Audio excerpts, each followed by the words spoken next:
The conference room was all glass and chrome, 20th floor overlooking downtown Seattle, the kind of space designed to make you feel small and important simultaneously. I sat at the massive table with my laptop open, watching our pitch deck display on the screen behind us, every slide I'd designed, every metric I'd calculated, every projection I'd modeled. "So walk us through the technical architecture," said David Chang, the lead investor from Cascade Ventures. He was leaning forward, interested, his pen poised over his notes. I started to answer. I'd built the entire platform from the ground up, could explain every system in my sleep, but Brandon cut me off. "I'll handle the technical questions," he said smoothly, placing a hand on my shoulder like I was a golden retriever he was praising. "Sophie here is fantastic at the day-to-day operations, but I design the core systems. Let me break down the architecture for you." He proceeded to explain my code, my database structure, my API integrations, using slightly wrong terminology, getting details confused, but speaking with such confidence that the other investors were nodding along. I felt my face go hot. My hands clenched under the table. David's eyes flicked to me, then back to Brandon. Something shifted in his expression. "And Sophie's role is?" David asked carefully. Brandon smiled. "Sophie's been with me from the beginning. Invaluable as my assistant. She handles scheduling, client communications, keeps everything organized. I honestly couldn't do this without her keeping the trains running on time." Assistant. He'd called me his assistant. I'd written every line of code, built the platform from scratch, designed the business model, acquired our first 10 clients personally, worked 100-hour weeks for 18 months while Brandon networked and played golf and took credit. And he just told a room of investors I was his assistant. David set down his pen with careful precision. "That's interesting." Because the technical documentation we reviewed, the architecture diagrams, the code samples, the patent applications, all have Sophie Chen listed as the primary inventor. The room went very, very quiet. Brandon's smile flickered. "Well, yes, Sophie helped implement my vision, obviously." "Helped implement." David's voice was flat. "Sophie, quick question. What framework did you use for the backend?" "Django with PostgreSQL," I said, my voice steadier than I felt. "Custom middleware for the authentication layer, Redis for caching, deployed on AWS with auto-scaling groups." "And the machine learning model?" "TensorFlow. I built a custom recommendation engine using collaborative filtering with matrix factorization. Trained on synthetic data initially, then real user behavior as we acquired customers." "Training time?" "Approximately 40 hours on a GPU cluster for the initial model. We retrain weekly now with incremental updates." David turned to Brandon. "Your turn. What's the time complexity of Sophie's recommendation algorithm?" Brandon's face went blank. "I'd have to check the documentation. It's O and superscript 2. For the matrix factorization," I said quietly. "But we optimize with sparse matrix techniques and parallel processing, so real-world performance is closer to linear." The other investors were staring now. Not at Brandon. At me. David sat back in his chair. "So let me get this straight. Sophie built the entire technical platform, wrote the patent applications, designed the business model, and acquired the first clients. But she's the assistant." "I handle the business side," Brandon said, his voice tight. "Strategy, partnerships, fundraising." "You're fundraising right now," David interrupted. "Using a deck that Sophie built, presenting a product that Sophie coded, requesting money for a company that Sophie appears to have created." "What exactly did you do?" Brandon's face was red now. "I had the original idea." "Ideas are cheap." David's voice was cold. "Execution matters. And it looks like Sophie executed while you took credit." He stood up. "I think we're done here." The other investors followed his lead. 5 people standing, gathering their things, preparing to leave. "Wait," Brandon said, standing too quickly, desperation creeping into his voice. "Let me explain." "I don't think there's anything to explain," David said.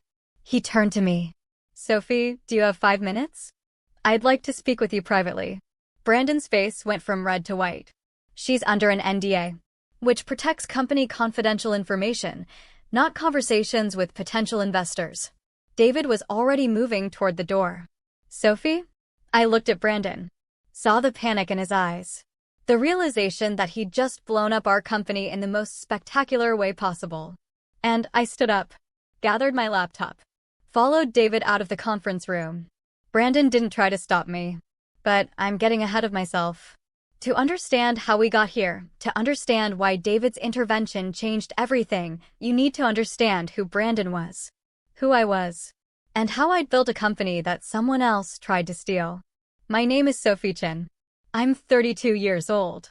I have a master's in computer science from the University of Washington, 8 years of experience in software engineering, and a naive belief that hard work and talent would be enough.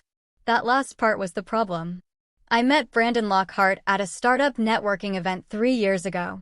I was working as a senior engineer at a mid-sized tech company, building enterprise software and dreaming of starting my own venture.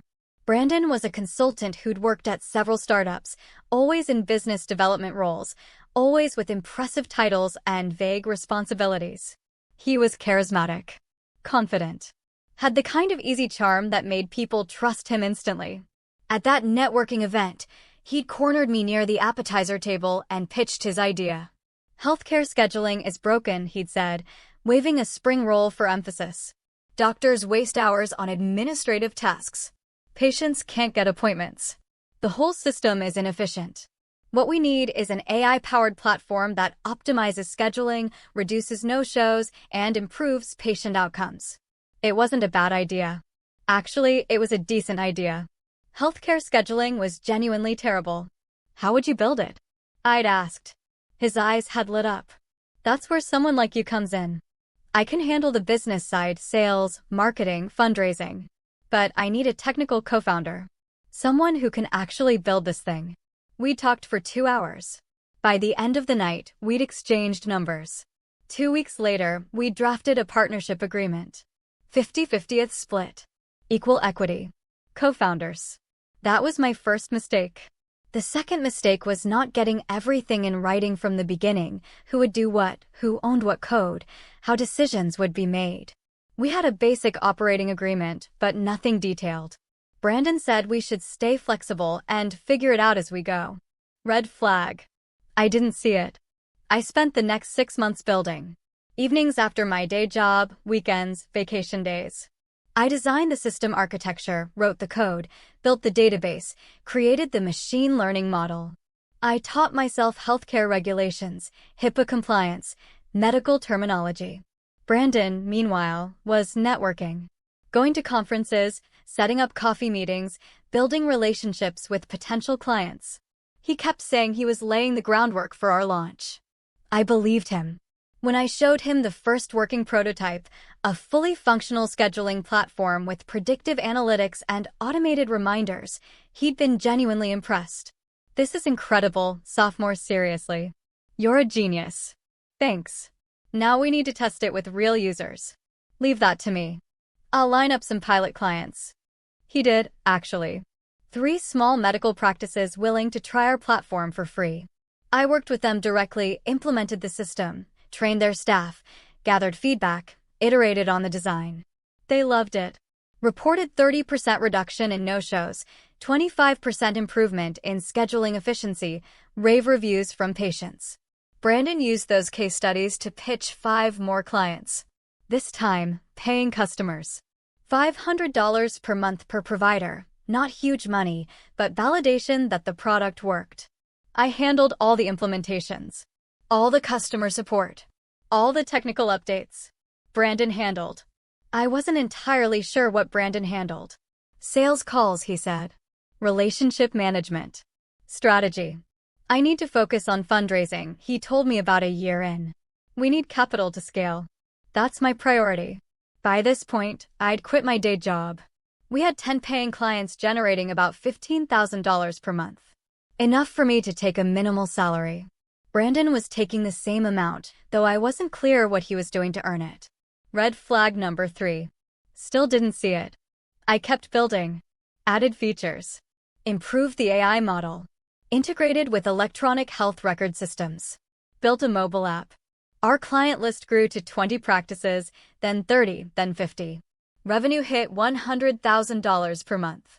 We were profitable, growing, legitimate. We need to raise a proper round, Brandon said. Series A, get some real money to scale this thing nationally. Do we need outside investment? We're profitable. We need to grow faster. Capture market share before competitors move in. Trust me, I've seen this movie before. We raise now or we get left behind. I wasn't sure I agreed, but Brandon was the business guy. This was his domain. I trusted him. Mistake number 4. We started preparing for fundraising. Brandon said he'd handle the deck and investor outreach. I should focus on the product. Fine. I focused on the product. Launched 3 major features. Acquired 15 new clients. Increased our revenue to $150,000 per month. Brandon worked on the pitch deck. Took meetings with investors. Reported back about good conversations and strong interest. Then, 2 weeks before our first major investor meeting, he showed me the deck. My name appeared exactly twice. Once in the team slide, Sophie Chen, CTO, and once in a footnote on the technical architecture slide. Brandon's name was on every other page. Founder and CEO. Built proprietary AI scheduling platform. Architected scalable healthcare solution. This makes it sound like you built everything, I said carefully. Well, I had the original vision. I set the strategy. You implemented it. That's accurate, right? Brandon, I didn't just implement your vision. I built this entire platform from scratch. The AI model? That was my design. The architecture? Mine. The product roadmap? Mine. You didn't even know what Django was when we started. He'd laughed. Not unkindly, but dismissively. Come on, sophomore. You know how fundraising works. Investors want a clear founder story. One visionary who built something. If we tell them it's 2 people, it muddles the narrative. But it is 2 people. On paper, sure. But in practice, I'm driving the business. You're executing the technical vision. That's the story we need to tell. That's not true, though. It's true enough. Look, you're an incredible engineer. Best I've ever worked with. But you don't understand the fundraising game. Let me handle this part, and we'll both win. I should have fought harder. Should have demanded accurate attribution. Should have seen what was happening. But I was tired. Working 80-hour weeks. Handling customer escalations at midnight. Fixing bugs at 3 a.m. And Brandon was so confident, so certain that he knew best. So I let it go. Mistake number 5. The big one. The pitch deck went out to 20 investors. Brandon took 10 meetings. I attended 3 of them, the ones where Brandon said technical questions might come up. In those meetings, Brandon did most of the talking. When investors asked technical questions, he'd gesture to me, Sophie can explain the implementation details. Implementation details. Like I was a contractor he'd hired, not the person who'd invented the entire system. But investors seemed impressed. We got term sheets from 3 firms. Brandon was ecstatic. This is it, Soph. We're going to be huge. The best terms came from Cascade Ventures. $5 million at a $20 million pre-money valuation. David Chang as the lead investor. Fair terms, no weird provisions, a good firm with a strong reputation. Brandon scheduled a final due diligence meeting. Said he'd handle it alone. They just want to talk business strategy. Partnership roadmap, growth plans, that kind of thing. You don't need to waste your time. I'd been relieved, honestly. I had a major product release to manage. I trusted Brandon to handle one meeting. He called me 3 hours later. Small issue, he said. His voice was tight. They want you at the next meeting. Something about verifying technical details. What kind of details? I don't know. David was asking weird questions about the patent applications. Wanted to confirm you were the primary inventor. Just bureaucratic stuff. I am the primary inventor. Why is that weird? It's not. I might have simplified some things in our previous conversations. About who built what. So when you talk to them, just follow my lead, okay? Follow your lead how? Just let me do the talking. If they ask you direct questions, answer them, but keep it technical. Don't get into the business side. Warning bells were finally going off. Brandon, what exactly did you tell them? Nothing untrue. I just frame things in a way that makes sense for investors.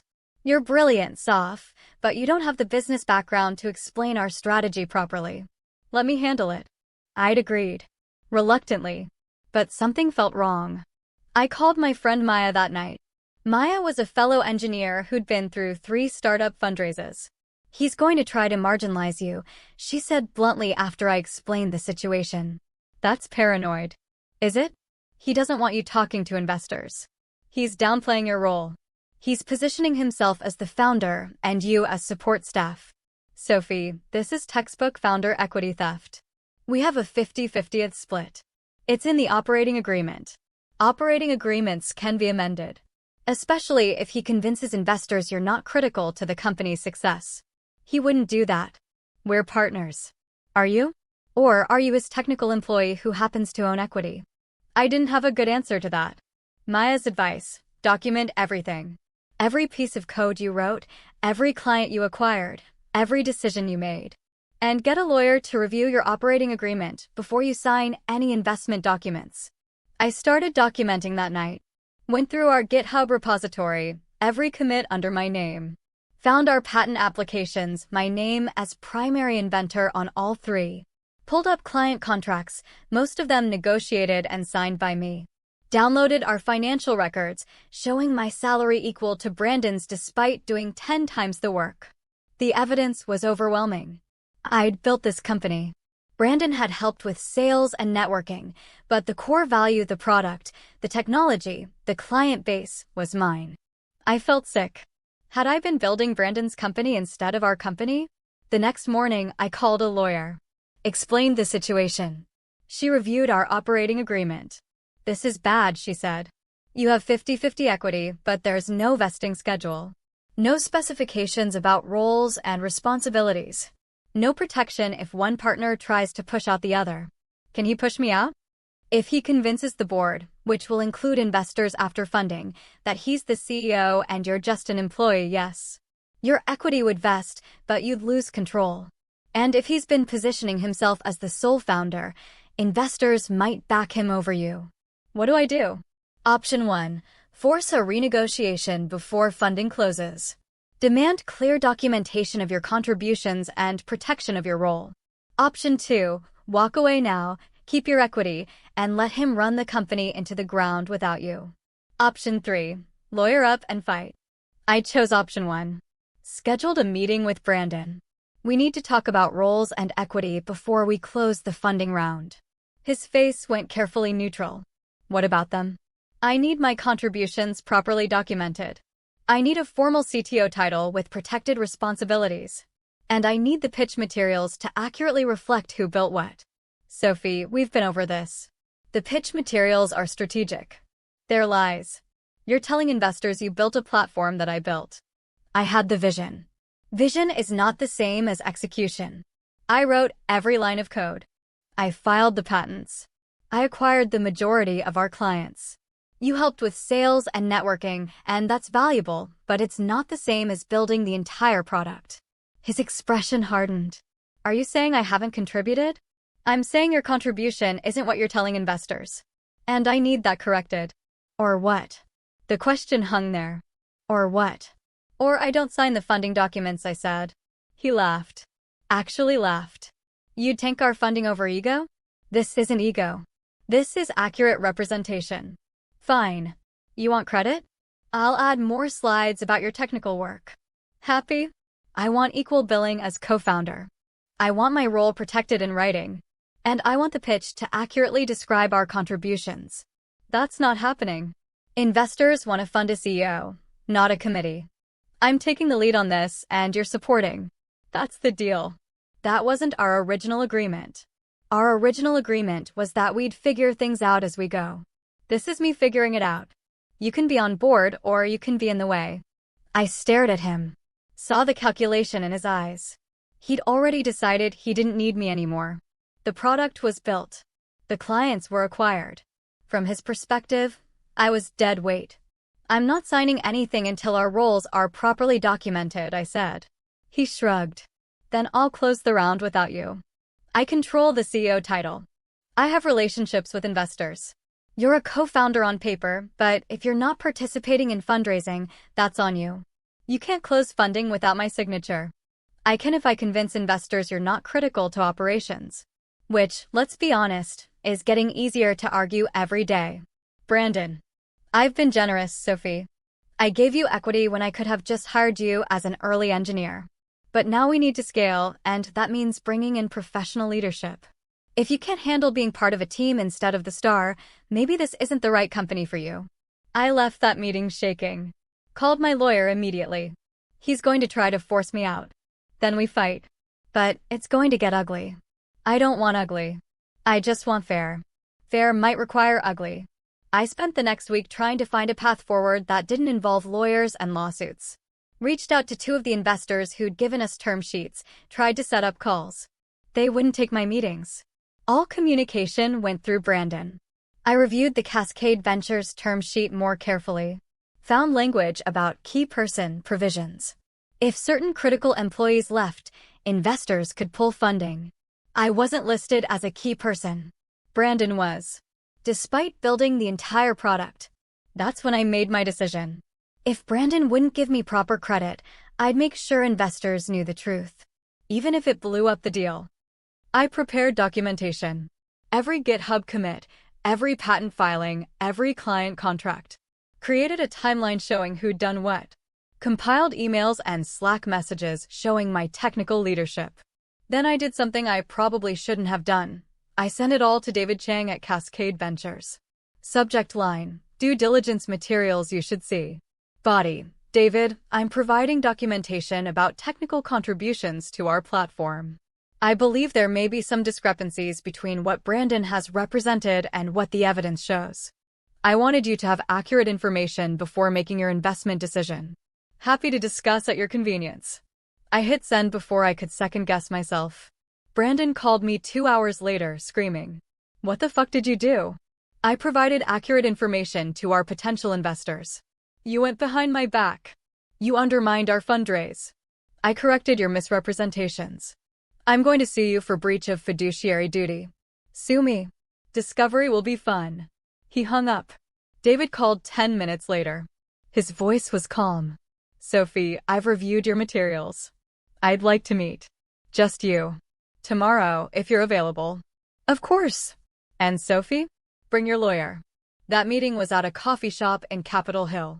David, me, my lawyer, and one of David's partners from Cascade. David slid a marked-up copy of Brandon's pitch deck across the table. Walk me through this. What's accurate, what's not? I went through it slide by slide. Pointed out every misrepresentation, every claim Brandon had made about building things I'd built. Why didn't you correct this earlier? David asked. He told me it was strategic. That investors wanted a clear founder story. That I should trust him on the business side. And you believed him? I wanted to. He was my partner. David nodded slowly. I've seen this before. Technical founders who trust business partners too much. Let me ask you something. If we funded Brandon's version of this company, where he's CEO and you're a supporting player, would you stay? No. And could Brandon run this company without you? Not successfully. The product roadmap is in my head. The technical architecture is my design. The client relationships are mine. He could try, but he'd fail. That's what I thought. David closed the deck. Here's what's going to happen. We're rescinding our term sheet to Brandon's company. We're interested in making a new offer to your company. I don't have a company. I have equity in Brandon's company. Do you want one? I stared at him. What are you proposing? You start fresh. New entity. You're CEO. You own the IP, which you created. We'll fund you to build the business properly. Brandon can sue if he wants, but based on what you've shown me, he doesn't have much of a case. You built everything. You just need to claim it. My lawyer leaned forward. That's aggressive. Brandon will definitely sue. Let him. Discovery will show Sophie created everything. Courts protect inventors, not idea guys. I thought about it. Thought about Brandon calling me his assistant. About him stealing credit for my work.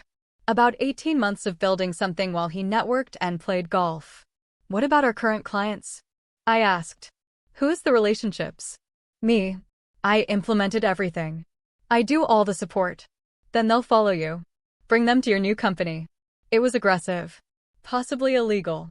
Definitely would involve lawyers and lawsuits and drama. But it was also just. I'd built this company. Brandon had tried to steal it. I'm in, I said. That decision led to 3 months of legal hell. Brandon sued for breach of contract, theft of intellectual property, tortious interference, and about 6 other things. My lawyer countersued for fraud, misrepresentation, and breach of fiduciary duty. Discovery was brutal. Every email, every Slack message, every commit log was examined. Depositions took days. But the evidence was overwhelming. I'd written the code, filed the patents, acquired the clients. Brandon had helped with sales, but had taken credit for everything I'd built. The judge was not impressed with Brandon. Mr. Lockhart, you repeatedly represented to investors that you built a technical platform you demonstrably did not build. You marginalized your co-founder's contributions while taking credit for her work. This court finds your claims of ownership to be without merit. Brandon's company was dissolved. IP rights were assigned to me. Our shared clients were allowed to choose which company to work with. 48 of our 50 clients chose mine. Brandon ended up with nothing except legal bills. And I ended up with a company that was actually mine. That conference room meeting, the one where Brandon called me his assistant, happened during discovery. David had arranged it deliberately. I wanted to see him do it in person, David explained afterward. See if he'd actually minimize you to your face with witnesses present. He did. That deposition testimony is going to be very useful. You set him up. I gave him rope. He hung himself. Cascade funded my new company, HealthFlow AI, with $5 million at a $15 million valuation. Fair terms, clean documents, my name as founder and CEO. David joined our board. I have a confession, he said at our first board meeting. I was your professor. Freshman year, Intro to Computer Science. You probably don't remember. I stared at him. Professor Chong? You sat in the front row. Asked questions that were often better than my lecture material. Got a perfect score on the final. I've been following your career since you graduated. You remembered me? I remember all my best students. When Brandon's deck came across my desk with your name buried in the footnotes, I knew something was wrong. Good students don't become footnotes. So I dug deeper. You investigated? Due diligence. Found your GitHub commits, your patent applications, your fingerprints all over the technology. Then Brandon called you his assistant in that meeting, and I knew exactly what was happening. Why didn't you tell me? Because you needed to see it for yourself. Needed to stand up for yourself. If I'd handed you the solution, you wouldn't have learned the lesson. What lesson? That you're not supporting cast in someone else's story. You're the protagonist of your own. That was 2 years ago. HealthFlow AI now serves over 300 medical practices across 12 states. We have 42 employees. Revenue hit $5 million last year. We're profitable, growing, and building something real. I'm CEO. My name is on the patents, the pitch decks, the press releases. When investors ask about our technology, I explain it myself. Brandon tried to start a competing company. It failed within 6 months. Last I heard, he was back to consulting. I don't feel triumphant about that. Just relieved. Like I dodged something that could have destroyed everything I'd built. Last month, I gave a talk at UW's entrepreneurship program. About founder equity, about protecting your contributions, about not trusting people just because they're charismatic. A young woman approached me afterward. Computer science student, junior year, brilliant idea for a startup. I met this guy at a networking event, she said. He wants to be my business co-founder. 50-50 split. He'd handle fundraising and sales, I'd build the product. Does that sound fair? I looked at her, bright, eager, talented. Exactly like I'd been 3 years ago. It sounds like a trap, I said. I told her my story. All of it. Brandon, the marginalization, the theft, the lawsuit, everything. What should I do? She asked when I finished. Build it yourself. You don't need a business co-founder. You need a lawyer, a good accountant, and maybe a mentor. But you don't need to give away half your company to someone who's going to network while you do the actual work. But I don't know anything about sales or fundraising. You can learn. It's easier than learning to code, and you already did that. Don't give up equity for learnable skills. She nodded slowly. Did you ever regret not having a co-founder? After everything? No. I regret trusting the wrong person. But I don't regret building something that's actually mine. She thanked me and left. I hope she took my advice.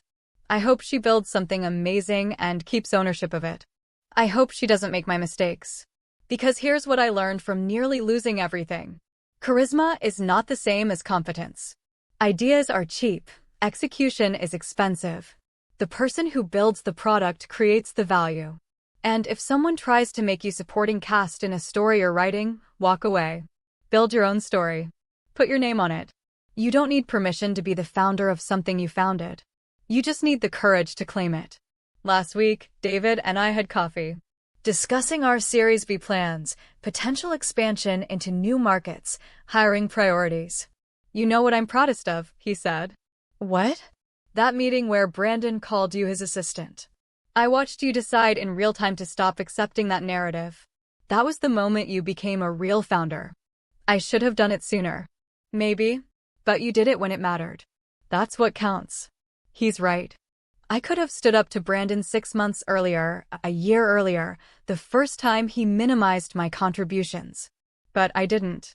I waited until I had no choice. And you know what? That's okay. Not everyone finds their courage on the first try. Sometimes it takes being called an assistant in front of the person who taught you programming fundamentals. Sometimes it takes documentation and lawyers and lawsuits. Sometimes it takes losing almost everything to realize what you built and what you're worth. I have a plaque on my office wall now. It's the first commit from HealthFlow AI's repository. Initial commit. Healthcare Scheduling Platform. By Sophie Chin. Not implemented from Brandon's vision. Not supporting Brandon's architecture. Just by Sophie Chin. Because I built this. Me. And no one gets to take that away again. If you're reading this and you're building something, whether it's a company or a product or a career, please hear this. Your work has value. Your contributions matter. Your name deserves to be on what you create. Don't let anyone convince you that you're just supporting cast. Don't let charismatic partners steal credit for your execution. Don't trade your ownership for vague promises of networking and business development. Document everything. Protect your IP. Get good lawyers. Put your name on your code. And if someone calls you the assistant, stand up. Walk out. Build your own company. Because you're not the assistant in someone else's story. You're the founder of your own.